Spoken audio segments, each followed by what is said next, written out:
what's going on? It's Stephen Kramer Glickman. We're going to talk to you about something real quick, something that I think you're going to really love. I know there's a lot of you out there that are trying these vapes that are vaping, that are a bunch of vapors, vaping it up. I'm in Los Angeles. I'm on the internet. But there is a product that you guys got to check out. It's Dry Herb Plus. It's the V2.0. This is the 2016 version. Guys, people love this, okay? Cannabis Reviews said it's the best portable 3-in-1 vape currently on the market, all right? The Nug.com said it's the most reliable and affordable vape pen on the market. I don't know if you are familiar, buddy, with the Nug.com, but people really seem to check that one out. They seem to really like that one.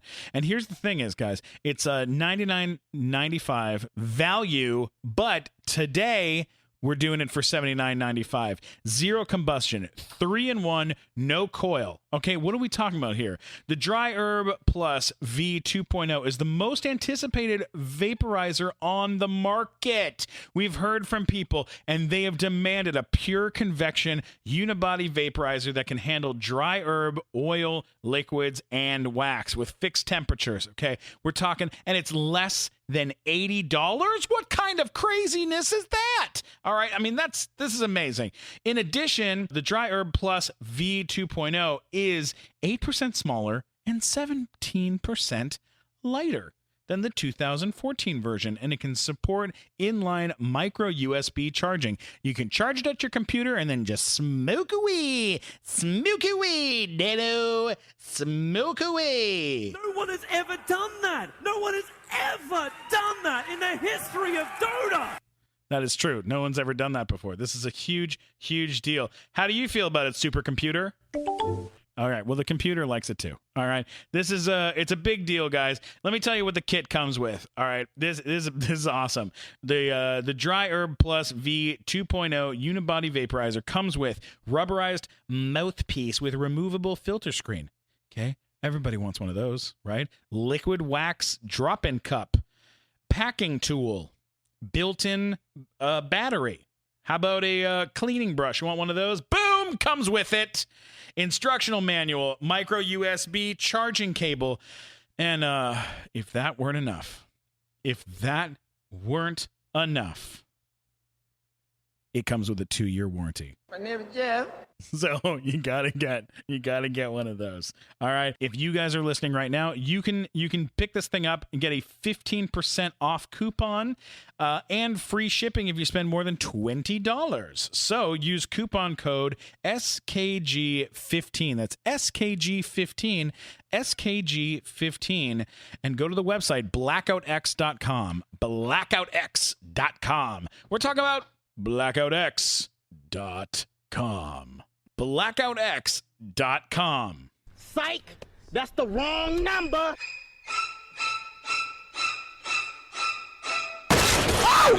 Hey guys, welcome to the Nighttime Show. This is a little pre-roll, little pre-intro, little introducciones for... Please don't ever say that again. I'm so sorry. I'm not good at this.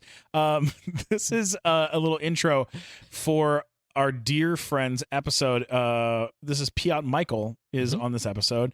Piotr, best known up to this point for being on the Howard Stern Show and being a phenomenon in the impressionist world. Like this guy, amazing talent. The guy is insane, and he is super, super cool, and he's done like huge favors for us. He was on the Nighttime Show and live. He was amazing.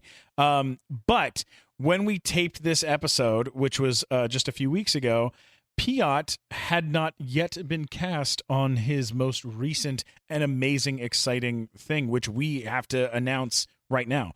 So Piotr has been cast in the new, as a new cast member on the television show MADtv. MADtv. Yeah, he is one of the new cast members. And we just wanted to talk about this ahead of time so you know why when you listen to this episode we don't bring it up. It's because it hadn't happened yet, so we weren't able to really talk about that. Yeah, but super amazing congratulations to him and to the rest of the cast, who are they're phenomenal people. Who else is in this cast? Adam Ray, who's done the live nighttime who has show. done the live nighttime show, who's incredible. Yeah. Who else? Carly Craig. Oh, Carly Craig is fantastic. Chelsea Davison. Jeremy Howard, Amir K, Lyric Lewis, Wow. Piotr. There's so many people that we know Michelle in this Ortiz. cast. Yeah. This is incredible for them, and huge congrats, Piotr, for this amazing accomplishment. We're big MADtv fans, and I can't wait to see you on the show. Absolutely killing it. So, ladies and gentlemen, now It's time for the nighttime show. It's time for the nighttime show.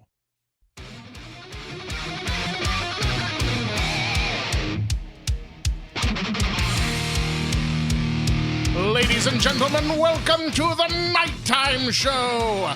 Tonight, we have our head writer, Matt Walker. We have our special guest, Piotr Michael from Howard Stern, Final Fantasy, and the upcoming video game Doom. I'm your announcer, Mike Black, and now, the man who needs more hugs than everyone in Chinatown, put your hands together for Mr. Stephen Kramer Glickman. Well, howdy, everybody. It's me. Love you guys. So welcome to the Nighttime Show. I'm your host, Stephen Kramer Glickman. We've got a wonderful guest here today, and we should just introduce him right away.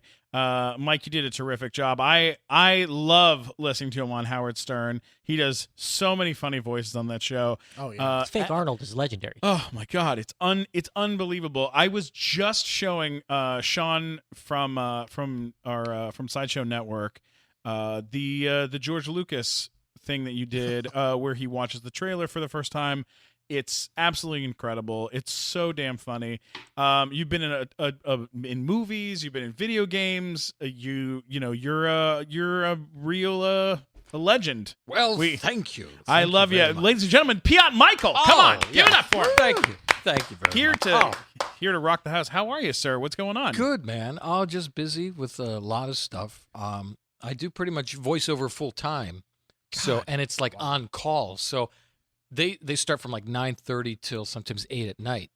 And if I don't book out, they'll be like, "Hey, can you sound like this guy real quick? Come on, you can book it." And chances are, you don't, but you rush home and you do all that shit. But what? Take us through like a typical day. A typical day, I'll check my email around 8, and then I don't start working till 9:30. At 9:30, I'll see some emails, maybe some stuff from Howard Stern, because they'll send me bits that they want to work on. I have a connection straight to their studio, so if we wanted to do a bit or something, I can connect with them or pre-record like a little improvised thing at home. And then if there's no Howard Stern stuff, then I'll jump into whatever the agent starts selling me. Okay, sending me. Sorry. Okay, no. So keep going. So then, what kind of stuff are you getting sent? A lot of voice matches. So there are movie trailers that come out, like promos, and they can't get a certain actor to jump in at the last minute and for, SAG day rate. They're not going to pay that to a big star. So Sure, I get that. They get somebody to match that guy's voice. Okay. And obviously, they've got to find somebody quick. They've got to get these promos out. So they send out mass emails to people who are known to voice match. And then we all compete against each other to try and match the dialogue as best as possible. Because a lot of the times they'll have a scene from a movie that's really exciting, but when they put in the trailer, it's muddled or there's, cars driving, whatever. So they need it clean. Right. And so they bring me in. So I do a lot of that stuff. Are there like 4 or 5 guys who like do almost all the stuff we hear? Like, are you one of, I like, wouldn't a very say 4 or small number? 5 guys, but I would say 4 or 5 guys maybe make the most money. But there are definitely there's a big pool of guys. And also it's like you might have a guy who's really fucking good at doing Jack Nicholson. And so he's like the go-to for that. He'll be the go-to for that. Or my friend Josh Robert Thompson is the go-to guy for Morgan Freeman. Right. He's a skinny white guy, and they go to him. So let's just keep going with the day. So you. So it's pretty random. It's whatever they email. Do you go out? You go out and have I know you have a girlfriend. You guys live together. Right? Yeah. She works at a restaurant in Venice, so she's gone most of the day. But I've got 5 cats at home that I get to play with. Amazing. We've got 2 cats and we got 3 foster cats, and they run around. So That's just as good as a girlfriend. Yeah, a lot of pussy for sure. Do you work on your own projects then? Yeah. So in between emails and stuff, I'll definitely work on my own things. I'll always try and improve demos and write stuff because there is a lot of downtime, and then sometimes there won't be any. So Sure. if there's downtime, I'll just work out or whatever. But I essentially can't really leave the house because I'm like, I'm called, blah, blah, blah. But I mean, I can. It's just I could potentially miss a gig or whatever. But yeah, it didn't really start getting. So there's a lot of stuff like they're like they need it now, and they contact you like, get me this in half an hour, like that kind of thing. Yeah. Okay. And then so you have it set up to record it all and stuff in your place? Oh yeah, no, I've got my own little studio I was at like, home. can't he just take his cell phone with him? But Oh yeah, that makes well now more I actually sense. have like a mobile unit that I'll take in my car and hook it up to my cell phone, and it's like, Oh wow, it's okay quality. It's not the best, but Sure. it's passable if they just need something, in a trailer or whatever. Now I won't ask you the amounts, but what's the most lucrative gig you've ever had? Most lucrative is it's usually trailer work because they pay you to they put it in movie theaters and everything, so they give you the biggest buyout. Oh, nice. oh okay. Jeez. So like I can record. Like I once figured out. I was like, wow. I called my mom and I was like, Mom, I made it. She's like, what do you mean? Like, I made $2,000 in 2 minutes. Like, Yeah. That's the amount of work that was on the page. Jesus. But to get that to that level It took years. hundreds of Yeah. auditions and all this stuff. But that's not every day. Yeah. Right. And so like that pays my rent for the month, and then I'm like, okay, when's the next month check? And Yeah. you can wait another 3 weeks before that comes. So if you get one movie a month, you're set. Oh yeah, yeah. That's great. when does it But start it's not to like guaranteed. in the evening? When does it start to like cool off? Is it like 8 o'clock? Well, a lot of 7, 8 o'clock? trailer houses actually do a lot of work, like the late shift. So they'll call around 6 and be like, "We need this now," and I'm like, I'm winding down. I want to have dinner, Sure. and I want to relax. And but when you see a gig For it's- a $2,000, you're gig's a like, gig. I'll eat spaghetti later. right. Right. How do you know I eat spaghetti? And now you'll eat stain really on good my I've been spaghetti- watching you. spaghettios in the evening. But no, it's crazy. It's not every day, and I'm super thankful to have it. But also, it's very unpredictable. Right. So, part of the job is just being on call, and it kind of makes you crazy, and you don't always make money like any auditioning process. Yeah. I know. Sometimes explaining your life to people that are outside of this business is very strange. Like, Yeah, I mean, I That's take a real step weird. back, and I'm like, I remember when I was researching this on YouTube like 5 years ago, and hearing these stories. I'm like, man, it'd be so cool to work from home. I'm like, I'm in my robe all day. Honestly, Stephen, you explaining your life to anyone in the business is still strange. You know what? It really. Yesterday, I was talking to my attorney, my entertainment attorney, and she goes, "What are you what are you doing right now?" I go, "I just finished a meeting with Max Sabbath," and she goes, "What's that?" And I go, "It's the McDonald's Black Sabbath cover band." And she goes, "What?" And I was like, "Yeah, they dress up as McDonald's characters, and we're trying to get them to close the show." One of the new things that we're trying with the nighttime show is instead of ending the show with a musical stand-up comedy performance, we want to end the show with a weird, like an actual musical performance by a real band, like having Mini Kiss come and close the show, or having Max Sabbath, like the McDonald's Somebody Black unique Sabbath you cover don't band. see all the or time. or getting like the clown guy that sings all those weird French songs, or getting the clown guy that I don't sings know French songs. Hoobastank, to show up and do like an acoustic set. Gerard Depardieu. Gerard Depardieu, exactly. Hope, that's the hope. And so she was like, "What the fuck kind of weird world? It's just weird. It's strange. It's strange." Well, I think it's really healthy to take a step back every once in a while and be like, where was I a year ago? Right. Where I am today? And then you get a message off of YouTube or the internet, and you get some kids saying, "Oh, I really want to be like you." I'm like, "Really?" And then I look back and I'm like, no. We've climbed, a little ladder. It's not a big one, but we're climbing, and it's great. It's Sure. a nice feeling, and super thankful. But every day, it's like you never know what's going to happen. All right. Well, listen, we got to go, but we Yeah, got to go pocket. back to explain some of these things to some of our listeners that don't understand exactly what we were talking about. So, Pay attention. voice matching. Yes. When you voice match somebody, that's you're So it's doing such a solid impression that it's Well, I mean, see, yeah, explain it that's to them, that's please. the thing. So an impression is like something you leave in the sand. You put your hand or foot in the sand. It's not a foot, it's not a hand, but you can tell what was there. It's an impression. An impersonation is something you can't tell the difference. Whereas, like, someone completely dresses up like somebody on the side of the street and does the voice and the whole thing. You're like, what? Is that really the guy? So voice matching, you can get away with a lot of things where if you have the knack for matching that actor to begin with, then you're most likely a little bit easier to get the gig. But sometimes I'll do characters that I totally nail. But then when I go to voice match, I don't get it. And it's because 100% of voice matching is acting. Mm-hmm. So if you can shift your tone and the way you deliver a line, you can mimic anybody. So a lot of these guys who voice match aren't necessarily impersonators or impressionists. They're just very good actors. Mm-hmm. So they can mimic something that they see and they match the tone and the pace and then go and blah, blah, blah, blah, blah. But where it gets specific is when it's an accent.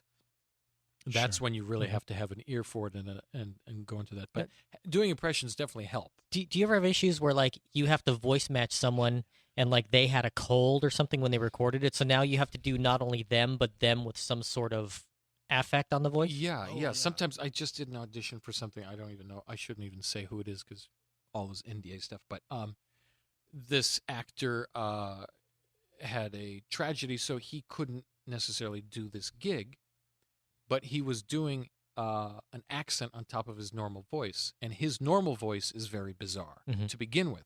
So you have to, like, work backwards. Like, I have to do the impression of him, and then I have to add an accent on top of that. So that's where it's difficult, where you but a lot of times you'll get stuff where it's like, can you match this person? And it's a British guy doing an American accent. So it's like, when I speak with an American accent, I'm not making a mistake, but they are. So you have to learn where they make the mistake so it sounds genuine. Jeez, it's really weird. what kind of who can you talk at all about any people that you've matched? Let's see. Or even better, could you do one of them? Yeah. I would love an example. That would Okay, be I'm great. trying to think of somebody I did recently for a while. Let's see. Well, I did stuff for. I did David Attenborough, who's the nature documentary. Yeah. And David Attenborough has a very specific way of talking and that sort of thing. If we see now, the Stephen Glickman sits across me. Wearing headphones, he stares intently into the guest's eyes. But is he thinking about something morbid? We will never know. The fascination increases. Brilliant. Was that for Love like it. BBC's Planet Earth or? No, it was for a comedy thing. But Well, like, I when know it's that, when it's a comedy thing, you can get away with certain things. But a lot of times, I'll match actors that I've never even heard of. Oh, okay. Simply Wow. because there's actors in scenes. Sure. And Yeah. they're not going to bring the guy in. And I'll be like, who's this guy? who else do you feel like? I know that in the NDA wise, like you can't say. Yeah. I'm trying to think of somebody I did recently that was more of a notable star. So I don't want dead air. So if you guys want to talk about something, let me think. I can tell you, Stephen wasn't thinking about something morbid. He was thinking about cupcakes. Yeah. Yeah. Well, that's what I'm always thinking about. Pudding, that sort of Pudding, thing. Yeah. cupcakes. I had a big talk with my girlfriend yesterday about Entenmann's. About how you need to stop. No, how I think. Was it an intervention? Stop having Entenmann's. Okay, I won't name the project, but I did Robert De Niro. Ooh. Now, Robert De Niro, everybody's been able to do since the 80s, right? Everybody and their uncle you does. talking to me? Are you talking to me? The thing that I've noticed is a lot of the guys, they oversell it. And I listen to like the reference because they'll patch me in with a reference, and I'll listen to it. And Robert De Niro will be like, "Let me tell you something. My daughter and I, we're going to the bank, and we're going to withdraw the money. And if you don't give us the money, then we're just going to go home." So, but a lot of the time it'll be like super mundane, like the way he delivers it. Sure, yeah. But when anybody does it in person, like, "Are you talking to me? it's over the you top. son of a bitch! This I saw guy, you, I know motherfucker!" you. And that's This the thing, guy. because you need exaggeration for the humor and that sort of thing. But when you voice match the guys, a lot of times you find it's just really subtle, really toned down. You know, there's energy levels and that sort of thing, but rarely do they sound how you imagine them in a cartoon. Right. I think the only exception would be Christopher Walken, but Can you give us a little Christopher Walken? well, so the Christopher Walken everybody does is, "Hi, it's me, Christopher Walken. I'm going crazy." But he's, you know, the real thing is he's an older gentleman now, and he's very subtle, and he's a very serious actor as well. But sometimes he does say things that's a little weird. You know, he does do what people imagine him to do. But, you know, the main thing that I've learned doing impersonations is you really got to watch the resources of the mundane. Interviews, boring stuff that you wouldn't want to sit through anyway, but God, gold hidden in between those words. You know, when he has like an interview on NPR or something weird, it's crazy. I love it. Oh, God. I wish you guys could see his face while he was doing that. Wow. Because it's spot on with his expressions, Yeah. too. God, you know? I know. Well, I just saw Jungle Book and the way they captured Oh, yeah, his yeah, face. his face, yeah. Like the same mannerisms and everything. Yeah. You know? Who was he in Jungle Book? He plays King Louis. King Louis, yeah. Oh, really? Yeah. It was great. It's really me, good. Mowgli. King Louis, jump over here, have a banana, dear boy. Yeah. Get closer to me. I want to feel your naked body. Oh, my God. No. Scenes man cut cub. from The Jungle Book. Give me the secret to fire in your pants. Wow. Wow. King Louis is Dennis Hastert. Come over here Oh, and play my God. saxophone. I'm talking about my instrument. Whoa. Oh, my God. That's But yeah, and terrifying. He sounds almost like Disney's fleet of lawyers just woke up. the old man What on the Futurama. heck? Oh, you're talking about Professor Farnsworth. Yeah, he's got that Good same- news, everyone. I kind of sound like Christopher Walken. It's crazy. The problem is, when you do a lot of impersonations, I can't remember all the ones that I do. and then I'll be surprised, or if you don't go back to the reference, you'll be fucked up. Like Do a you lot. get trapped in impressions? Yeah, sometimes. Like I was doing a show called Impress Me. Sure. And, Great show. Ross. Great show. Melissa Villasenor was on it, and she was there. A lot of great impersonators and impressionists. And what happens is, like, off camera, we're all just fucking around doing impressions, and I was doing Jeff Goldblum all day long. And then in the show, I play a fictionalized version of myself, so that when we're like, okay, rolling, action, and I start the scene, I'm like, yeah, very nice to be here. My name is Piotr. Oh, no, hold on. Talking too fast. Got to slow down. Oh, still can't get rid of it. Jeff Goldblum in the house. Yeah.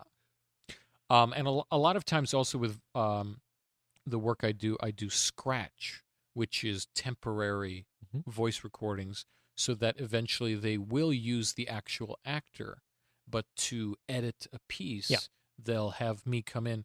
So, like I did some stuff for Independence Day, and I did Jeff Goldblum. But what's crazy is that I do the scratch. Of course, I'm not featured in the movie or the trailer or whatever, but Jeff Goldblum had to reference my own performance. Oh, that's so he'd get the timing. So he heard me. And then when I saw clips of the trailer, I'm like, I recognized all the lines I did. I was like, oh, he did it much better. That's why he makes the big bucks. That's why he's Jeff Goldblum. Yeah, I was doing a little cartoonier, but it was fun. Now, Stephen, you've done Scratch, and we can't talk about that right now. Yeah, we can't talk about that, Yes. but that's all right. Yeah. Scratch is great. Oh, yeah. a lot of Well, a fun. lot of guys will do scratch, and sometimes they actually end up in the film because they just do a better job of it, Well, hey, Yeah. We just winked at each other. Yeah. About secrets. It got real sexy in here. For All a right. second. Now you are on the Howard Stern. You're on the Howard Stern show a lot. Yes. Who do you do on Stern? Okay, so... Let's go through the list. Who So are you doing on initially, Stern? when I first got on the Howard Stern show, they found me online, and they said, "Oh, why don't you try some stuff?" And so they had me do some like Casey Kasem, because he passed away. So it was like Casey Kasem calling from heaven. It's like, "This is Casey Kasem, and boy, is it hot up here." And then Howard like, "I don't think you're in heaven," whatever. But it wasn't. I mean, it was like okay, but it was very infrequent. It was like once every 3 weeks they'd ask me to do something, and then they sent me an email and they said, "Hey, can you do Schwarzenegger?" And I was like, "Fuck, everybody does Schwarzenegger." I've avoided doing Schwarzenegger, like purposely, like also like avoiding doing De Niro. It's kind of like airplane food for a comic, Right? Where it's like, I'm just like, and then I'm like, okay, I'll send them an audition, but I'm going to do the most realistic I can do. So I never even studied Schwarzenegger. I'm like, I just got to do this. So I was recording it. Then, I sent the thing, like, listen, Howard, this is Arnold, former governor of California, but it's all right if you call me the governor. Now, listen to me. All of these people that are talking about these women, they're running for president, is bullshit. Because when the women get pregnant or they have the menstrual cycle, you can't have them running the country. No, it's bullshit. So, as a huge Schwarzenegger fan, thrilled. Well, That was just fantastic. great. Let me tell you, Mike, you look like you're lifting a lot of weights. Against my will. Yes, absolutely. but so that was like more of the subtle one. And then they said, no, can you amp it up a little bit? And so I amped it up, and they have more of a cartoony Arnold on it now. It's like, hi, Howard. I can't believe it. I'm here. I'm having so much fun at Coachella. and so that's like, it's fun, but it's not the Arnold. Now, did you do the legendary call where he wanted to blow up the moon? Was that you? No, That was Josh no. Robert Thompson. That was Josh Robert Thompson, who does, I think, the best. and when he convinced George Takei. Yeah, that was also Josh. Josh Okay. Robert Thompson. Yeah. Yeah. I didn't get on until 2014. Okay. In the later part of the year, they started having me go. And then from then I did Brian Williams. Mm-hmm. So I would call in and I would say, Howard, I've got to apologize for the scandal that I did and the fact that my beautiful daughter had her ass eaten on girls. Had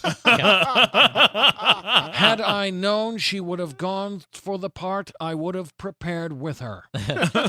So like just dirty, crazy stuff like that. Shit. And then from there, they're like, okay, let's send him more. Let's send him more. And then they say, can you do this voice? Can you do that voice? And so it kind of grew. And so now I do Bernie Sanders.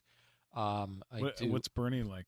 So Bernie Sanders is very much a guttural sound, and he's got his lower lip down, of course, and he's from Brooklyn. Now, he's also an older man, so, kind of loses his train of thought and he mumbles. But the Bernie Sanders on the Howard Stern show that they prefer is the loud, screaming Bernie Sanders. Howard, I have to tell you about the 1% of 2% of 3% of the brain matter that I still have left in my head floating around, and I think we could use that to create a delicious smoothie. What do you think? I'm trying to think. Oh, I did. So what happened was I was doing a lot of bits for Howard Stern from here, and then my manager said, "Oh, he really wants to be on the show. Can we get him out there? Is there any way he can get on the show?" So they actually flew me out there, and I sat down with Richard and Sal, who are the classic producers over there, and so we just went and we just did whatever list of impressions I had. Just went down the list and kept seeing what would hit with Howard. And so what hit was Charlie Sheen, but he wasn't relevant. Mm-hmm. Like it was before his HIV came out. So it was, he was out of the news for like a year and a half. But we brought him in and it was the most random thing in the world. A lot of people remember this if they're fans of the show. Charlie Sheen just called into the show and goes, "Hey, Howard, I'm here and I've got a fucking tank. Oh, man, fucking fuck the world." And they, Richard and Sal were playing sound effects in the back of like explosions and everything. It sounded so realistic. And then Howard would be like, "Okay," and we would hang up the phone like halfway between a sentence, so it sounded like I was just fucking nuts. And like, "Yeah, I can't wait," and, hang up. And then Howard would like just completely disregard what happened and continue on with his conversation. So he found the bit in it where I would just call and say something random and then be like, "All right, so anyway, in the news," and like, "Fucking yeah. And beach balls are very, and Beth and I, and so it was like really fun. And then after the show, I'm sitting in the producer's office. And I wasn't with Howard in his main little studio. I'm in the producer's studio because that's traditionally reserved for just guests or if it's someone featured. And so he actually walked down the hallway into the back and said, hey, are you the guy? I'm like, yeah. He's like, you did the impression. You do Arnold Schwarzenegger, right? I'm like, yeah. And he's like, it's fucking great, man. I'm like, oh, thank you so much. Then he leaves, and then all the producers huddle around me, and they go, he never comes back here. Yeah. I was like, oh, is that a good He's thing? always been known for really loving impressions. Like, that's been a thing for 30 years, that he's always been just blown away by people who can do voices like that. Yeah. And so I'm super honored, and after that, they just decided to fly me out pretty much every other month, and we just fucking have at it, and they keep piling on new impressions for me to do. If someone's relevant, they'll say, can you do this guy? Sometimes I can't, just because of the nature of my voice, whatever. But there's at least 2 or 3 other guys that they put on the show that are fantastic. That's amazing. There's a guy who does Obama that really does good. They use the guy who does Letterman. Who's Yeah, a nut. He's the evil Letterman. Yeah, Evil Dave. Yeah. They use Rachel Butera all the time. Yes, Rachel for a lot of Butera stuff. is great. Yeah, they don't have many female. They have Rosemary Watson who does Hillary Clinton. Okay. Yeah. But I know Melissa Villasenor got on there too. She did. Wow. She did Hillary Clinton as well. But no, it's a fantastic, crazy show, and I recently did Donald Trump on the show, which was Oh, cool. wow. What's your Donald sound like? So now I'm going to Bernie Sanders. That's the problem we were just talking about. Is you slip in, you got to switch into it, and it really sucks when I do auditions because I have to do like 15 impressions in 5 minutes. I'm like, what the fuck? They all sound the same, so you have to find contrasting guys. Okay. All right, let me tell you something. You guys, you look like a great trio of handsome guys. Really great guys. I bet you get a lot of tail. A lot of tail. I'm not lying when I tell you this. Your girlfriends must be 10s. I know 10s. I can see it in your eyes. You want to get rid of this podcast as soon as possible so you can return to your beautiful ladies. And trust me, I know beautiful ladies. Melania, whatever her name is, she's great. She's absolutely. I love her. I don't need to know her name. I just need to know her face and where it is. It's amazing. You know what? Let's keep that impression. Let's throw it in to we got a little fun thing. Wait a minute, what's going on? We got a little fun game we want to play. What's the name of this TV show we're taking from? American Crime Story. American Crime Story. Big hit. Yeah, this is we're gonna do a little bit. You ready for this? All right, this is a little bit called Impression Time. Impression time. Voices, Impression time. different people, Impression time. celebrities. He's gonna do a bunch of impressions. You change the name of this every single time we do it, by the way. You know what? This one's my favorite. Impressions. Impression time. Impression time. Yeah. Should we go with something better than I that? remember the first time we did it, it was like recasting something. The word recasting was in it. Recasting time. This is like Recasting television shows. This is like calling a bit. this guy in the show? I love those long titles. That's Just what you need to do. embarrassing. And then No, it this is perfect. Impression time. Impression it's time. like Impression Canned time. clean peaches. It just tells you what's in there. It's time for impression time. We're gonna do from American Crime Story, The O.J. Simpson the story. O.J. Simpson story. We're gonna recast some of these roles. And many of these things were actually said by real people These in the are real world. real things that were said by real people. AC Al Cowlings. Al Cowlings, right? We're replacing him with Steve Buscemi. All right. So just take that as a note. Instead of O.J. Simpson, we're gonna have him played by Ray Romano. Oh, Okay. boy. All right, I know you can do this. And the getting paid for this, 911 right? operator. Let's switch it up a little bit. Let's do Michael Caine. Is that Michael okay? Caine. Do Michael Mhm. Caine there. All right. Okay. All right. All right, here we go. Let's do this, and here we go, ladies and gentlemen. Impression time. Let's applaud. And impression time. What do you want me to do? I don't know. I should die. No, put down the gun, Juice. You're scaring me. Drive me back to the cemetery. No, man, we already tried that. Why is this happening to me? Ah! I don't understand. I had such a beautiful family. Come on, Nicole, Sydney, Justin.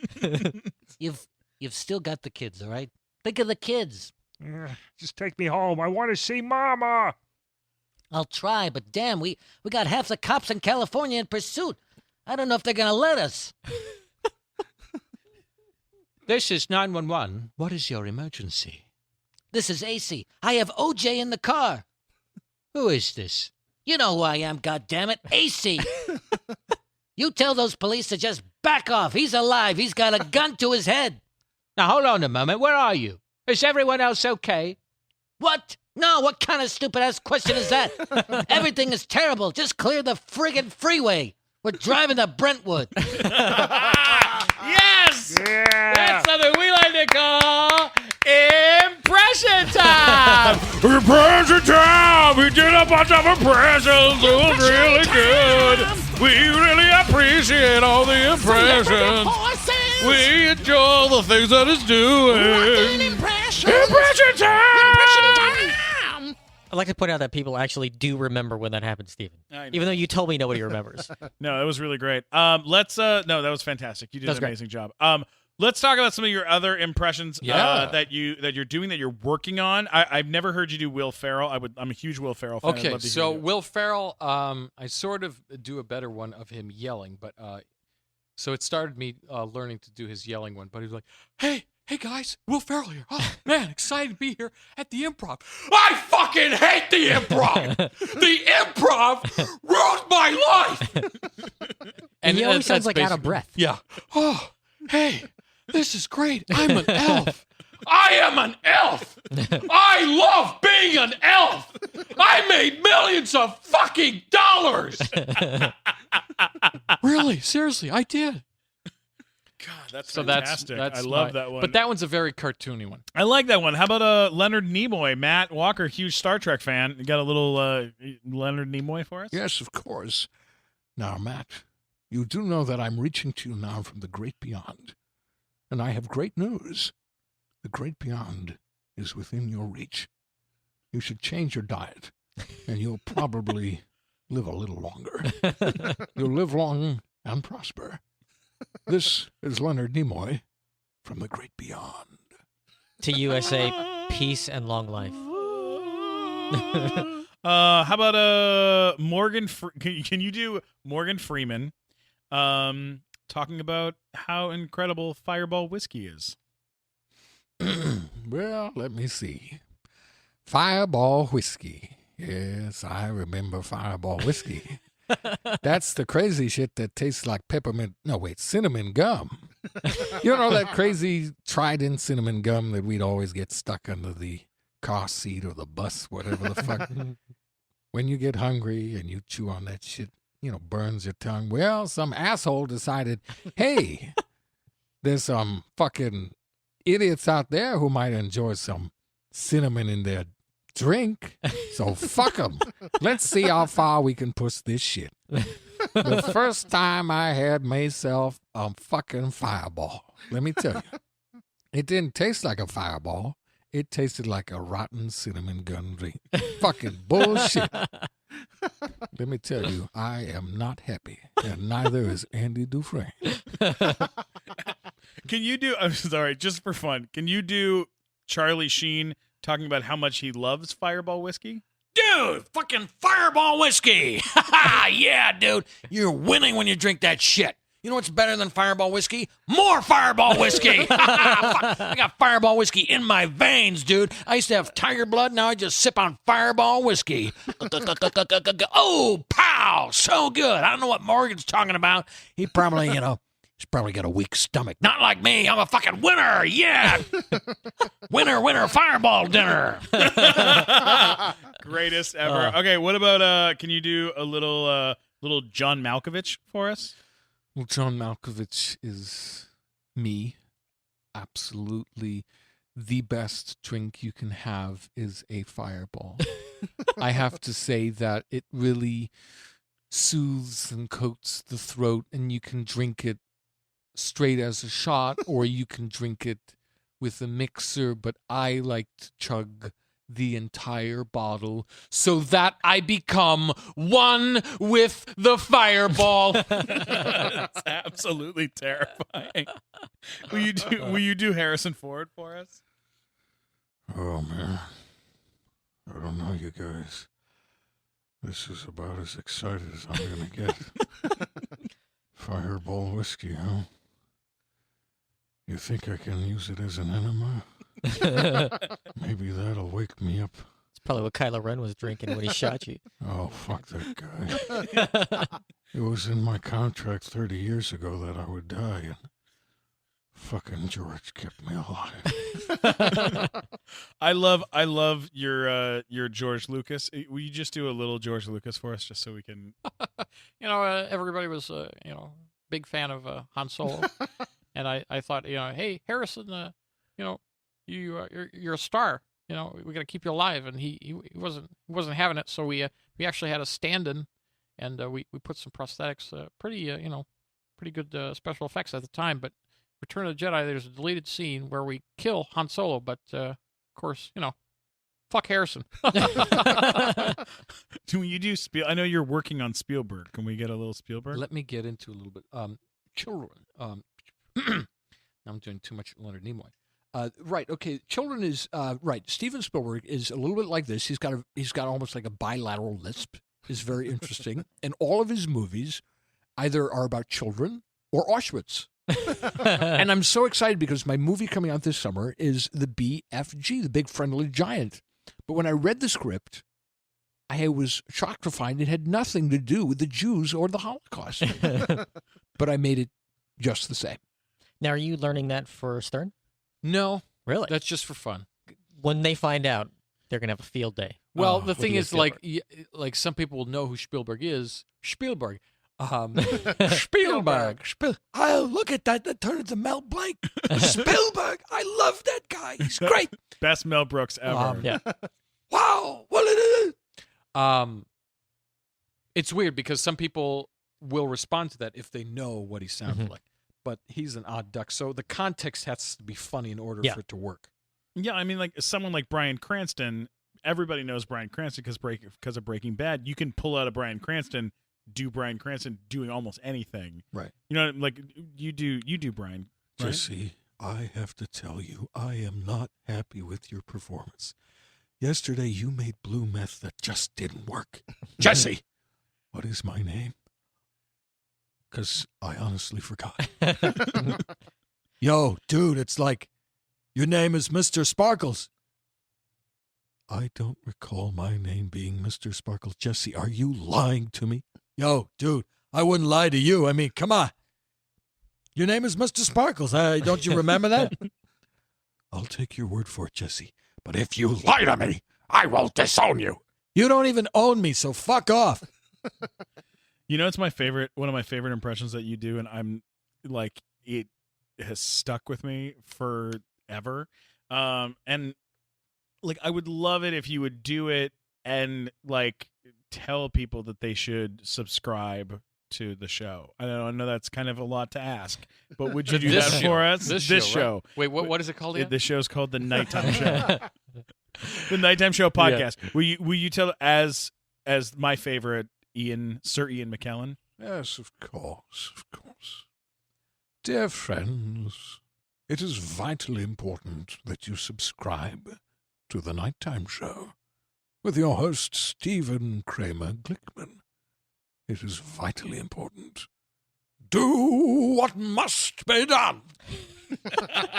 Now, how often do you ever get called on to just sort of do something on the spot? Like, do people be like, hey, can you do this? And you're like, I don't know, and you just try it? Well, that's what I do every day with the auditions. All right, then can I ask you something? Can you do Stephen Kramer Glickman?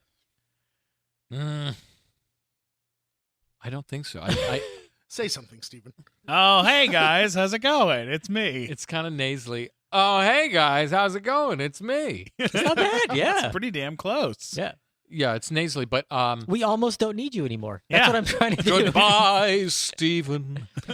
But the hardest thing is when you get a guy who's very plain, like he doesn't have a regional accent or a character to his voice.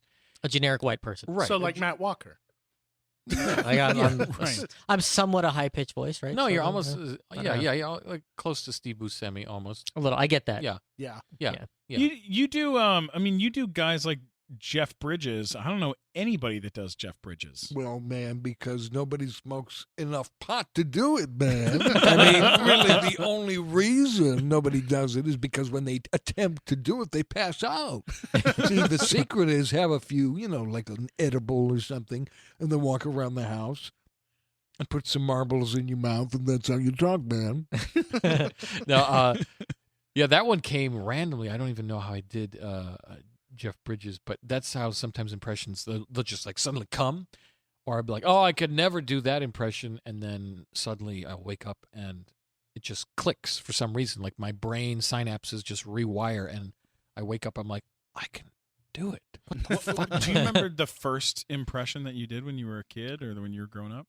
Oh, no, I don't know the first impression. I remember the first couple ones that I would do. For sure it was Ian McKellen, because I was watching Lord of the Rings. Oh, no, I'm sorry, it wasn't Ian McKellen. It was Emperor Palpatine, and it was Christopher Lloyd from Back to the Future. Sure. So, you've bought Star Wars. My young Anakin. And my favorite was when he was he wasn't the evil emperor yet. He was just the regular, weird British guy. Like, oh, Anakin, let me tell you about the dark side. It's great. So he was one of the first ones. But I would watch Back to the Future constantly. And I was like, God, I wish I could sound like an old guy like that. And then I was 13 years old, and I just went, Great Scott, Marty! We got to find a way to get back into that time machine, back to the year 1955. Doc, what's in 1955? Your parents, they're idiots. We got to get them to fuck. Doc, if we get them to fuck, wouldn't I not be here? Marty, it's a movie. Fuck it. I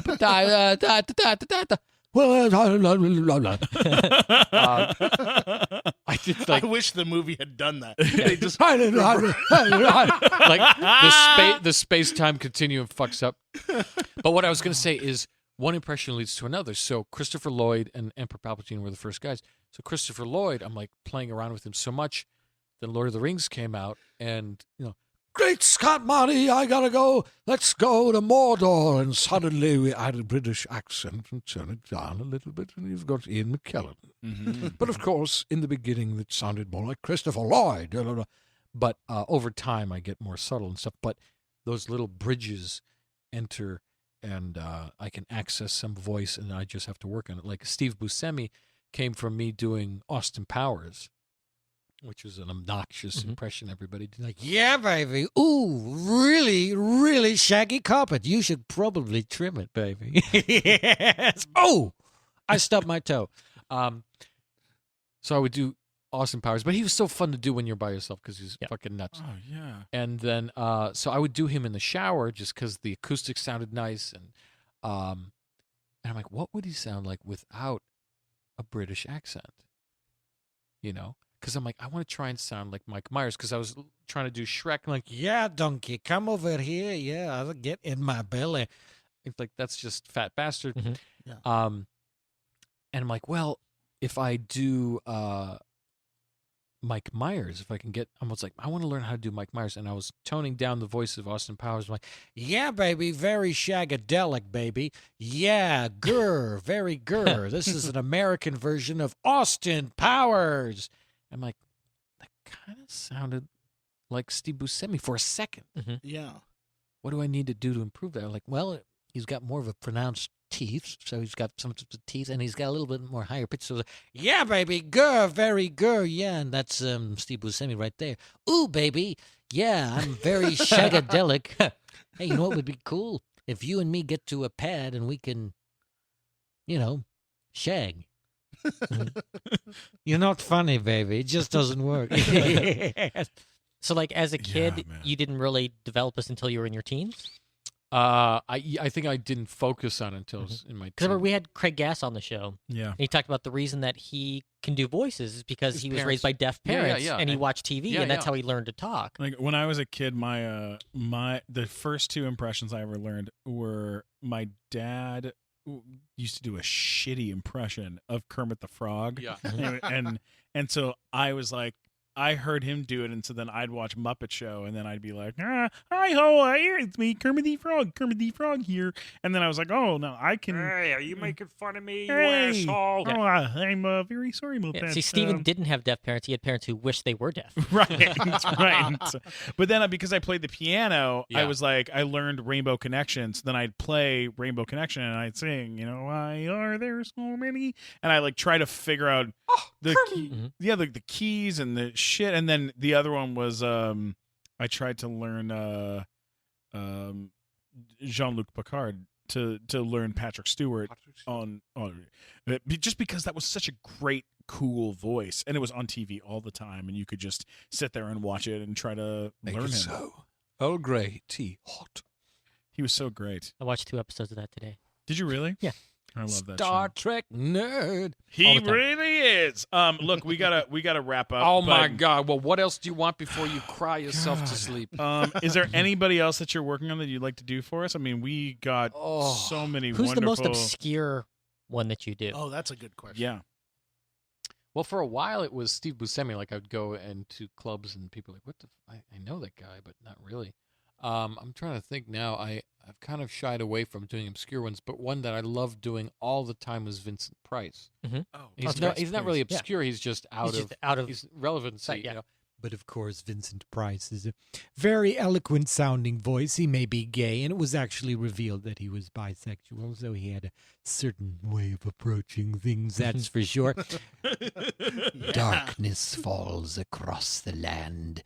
The midnight hour is close at hand. And while we sit at this table and shrug, we grab some fireball and chug. Chug. Oh God, you're the greatest. Yeah, can you do You're the- Hitchcock? I did Alfred Hitchcock. Because Steven does body double for Hitchcock. Oh God! I just got asked. I just got asked to do Hitchcock like a week ago. Really? And I tried. No. I got asked to do Orson Welles. That's about right. a Orson week Welles. You ago. told me about that. Yeah. Yeah, and it was very. I sent over the version that I basically just did my impression of James Adomian doing it because I guess they couldn't get James to do it, and so I tried my best to like send that version over. Well, like Alfred Hitchcock has so many layers. That's a voice I can't jump into. I have to take maybe 5 minutes just to get into it. Wow. Sure, that's a big one. Yeah. Well, listen. Tell people where they can find you. Well, you can find everything connected to me through themixednut.com. TheMixedNut.com, mixednut.com. That has connections to everywhere, my YouTube, my Twitter, all that stuff. So just make it easy, go there. But if you want to search for me, you can spell my name Piotr, pronounced Piotr. And Piotr Michael is my name. And yeah, bing it. You got to check out his YouTube videos because they're absolutely phenomenal. Let me tell you, they're great. They're a really tremendous amount of work. The guy sits naked in his studio, records these in about an hour, and then he pretends that he worked really hard. Trust me, this guy is not working hard. He's a loser. He's a loser. Mike, where can people find you? At Mike Black Attack on all social media. Yeah, Mike Black, bringing the heat. Mike Black Attack. Shut up. What about you? Just go to Meat funnymac.com and you can find links to everything there. Oh, yeah. And, of course, the Nighttime Show is a monthly show here at the Hollywood Improv. Piotr, we would love you to come and do the live show sometime and come screw around with Come back us. and do it again. Yeah. Absolutely. You were actually on the first show. Yeah, you were on the first Nighttime Show we ever did when we were back at the first one of this at the format. Lyric That was Theater. super fun. Yeah, and now we're here. We're Saturday night, 10 p.m. show once a month, and it is a killer show. Super, super fun. And it would be wonderful to have you. So hopefully, Anytime. hopefully you can come out. Except And, next month and the month after that. No problem. Check out the show on iTunes. Don't forget to subscribe and leave comments and leave reviews. Love you guys. I'm at Stephen Glickman, STEPHEN Glickman on all social media. Love you all. Our house band, of course, as always, Ex Mortis. Peace out.